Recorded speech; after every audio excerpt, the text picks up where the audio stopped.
सैयद अताउल्लाह शाह बुखारी रहमतुल्लाह, नाम आपने भी सुन रखा होगा। उलमा ने लिखा है कि इस 14वीं सदी में उनसे बड़ा दुनिया में खतीब कोई नहीं। ईशा पढ़ के खड़े हुए तो फजर की अजान हो जाती थी, तकरीर खत्म नहीं होती थी और मजाले को चिड़िया भी उड़ जाए, लोग ऐसे बैठे होते।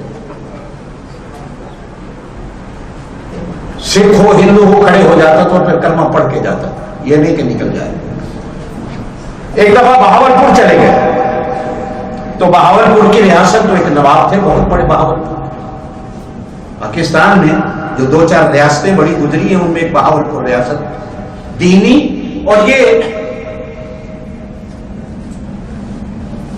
अब्बासी थे, हुजूर के चाचा की औलाद थी, असल अब्बासी लोग थे, जिसे आप हाशमी कह सकते हैं, कुरैशी कह सकते हैं।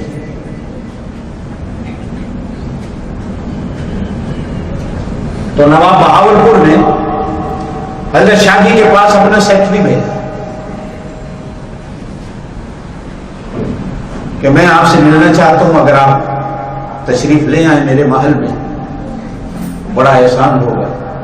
तो हजरत शाह जी ने सेक्रेटरी को यह कहकर जवाब दे दिया कि मैं फकीर आदमी हूं, फकीर आदमी बादशाहों से मैंने मिलके क्या करना है, ना मैंने कुछ लेना है ना देना है, लिहाजा माजरत।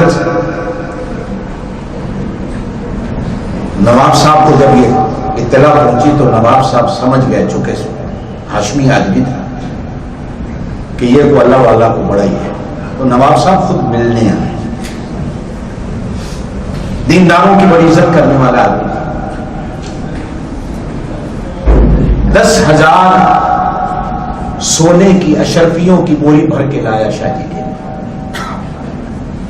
तो मुलाकात करने के बाद 10,000 अशरफियों की बोरी नजर की तो शाह जी ने कहा कि भाई गरीब के घर में 2 टाइम की रोटी पकती है, मुझे इन चीजों की कोई जरूरत है, क्या आपने मुझे भी खरीदना है या जर खरीद आलिम समझा है?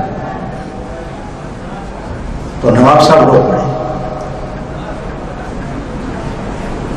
नवाब साहब ने कहा, शाह जी मैं आले रसूल, मैं हजरत अब्बास की औलाद हूं, थोड़ा सा इसका ख्याल कर। तो शाह जी ने एक अशरफी उठाई, कहा बाकी ले जाओ। ये भी इस निस्बत से उठा रहा हूं कि आप भी सैयद हैं और मैं भी सैयद हूं, वरना हम फकीरों का बादशाहों से क्या।